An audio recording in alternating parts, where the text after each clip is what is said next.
Number two, just because they don't understand you doesn't mean they're deaf. Oh, sorry, me no English.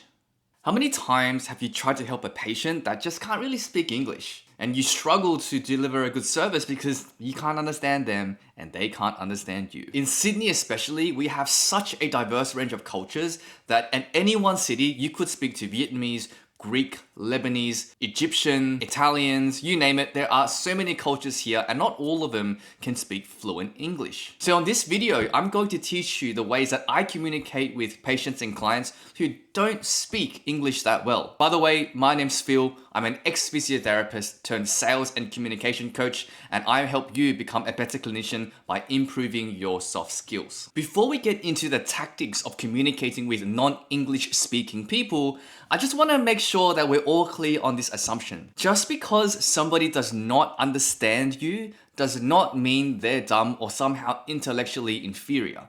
The problem is a language and interfacing problem. It is not a problem of whether they understand the thing that you're trying to get them to do. As a child of the immigrant movement, I know so many parents who were engineers, doctors, and lawyers back in their home country, but when they came over here, because they didn't have a grasp of the English language, they couldn't practice the profession that they were at home. And they were looked down upon by the people who were here because the English barrier made it seem like they weren't able to understand or perform easier tasks. I have observed on many occasions the judgment of these people as somehow dumber or not getting it the same way that people who do speak English do. Now this couldn't be further from the truth, because just imagine for a second that I dropped you in a country where you did not speak one word of the language.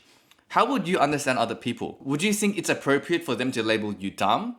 Or is it more appropriate that you just don't understand what they're saying, and because you don't have the language to interface with the world, that's what causes you to not have the ability to do the things that you need to do. So anytime you're treating a non-English patient, just remember that it's not an intellect issue, it's simply a language issue. Now, I've traveled to almost every Southeast Asian country, and not many of these places speak fluent English. And I've been able to get by and make friends and be welcomed into homes because I'm able to communicate without using English as my main source of communication. This even works in the Caucasus region when I visited Armenia and Georgia. And the way we do this is actually by understanding the three things that we don't do and then the three things that we do. As long as you grasp these concepts, you're going to be able to communicate with anyone. So let's start with the things that you shouldn't do if you want to communicate with somebody who can't speak English. The first thing you shouldn't do is speak more. I don't know why some people think that if somebody doesn't understand your language, by explaining more and using more words, it's somehow going to be a better understanding for the person in front of you. If they already don't understand simple language, how are they going to understand more if you speak even more? In fact, if you speak more, it flusters them, and if they were trying to pick out the things you said, they will actually lose the train of thought because, well, now you've used so many words.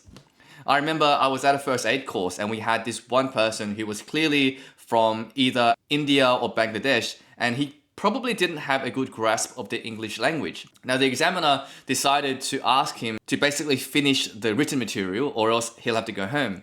And he kept saying, "Oh, I really need you to finish the written material now so that we can start the whole class because the whole class is waiting for you to finish."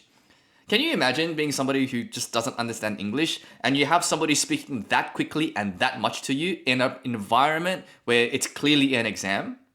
Of course the guy had no response, of course he didn't get it, and he failed the test.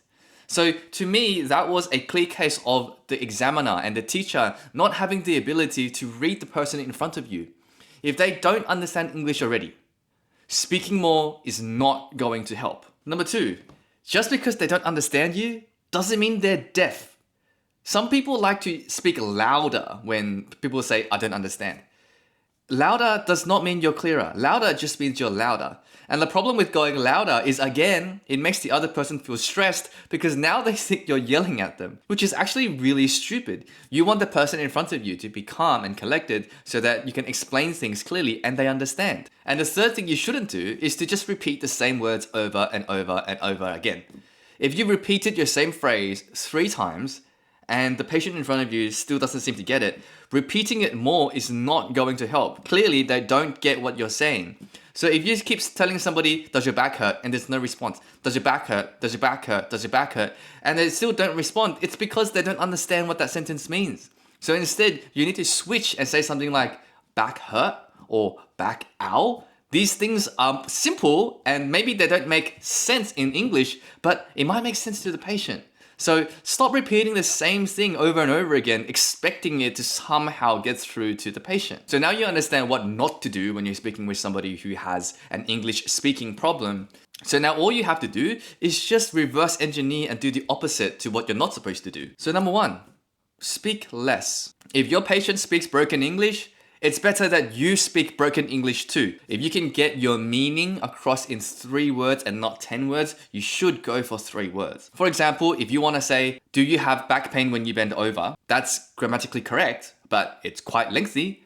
I could just bend over, look at my back and say, ow. They most likely will understand that more than if you said the previous sentence. Sometimes if their grasp of English is just not there, you might do better by just not talking at all. Because when I was traveling, one of the best things I did was just to stay quiet. If I wanted to demonstrate something or understand something, I would just point, I'd nod, I'd use my hands like this.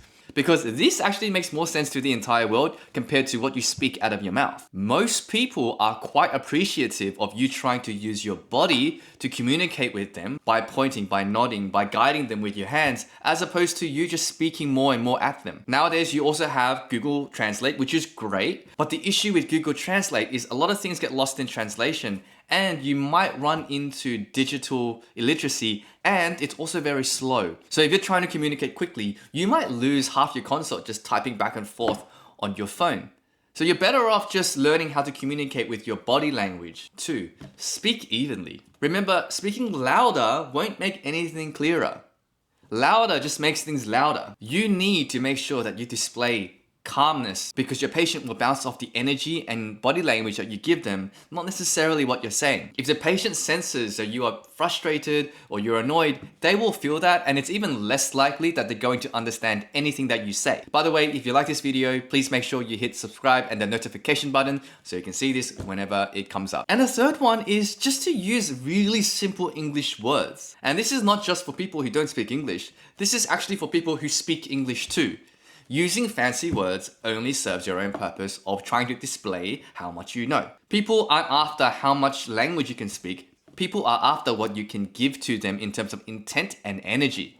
So if that means you got to present in the simplest language possible, that's actually what you should be doing. I'm scientifically trained, and even I prefer simple language. I find it easier to read a kid's book than a highly scientific journal because the language is just so much easier in a kid's book. And the funny thing is, sometimes the kid's book actually makes better sense than a scientific book. Your non-English speaking patient will pick up simple words.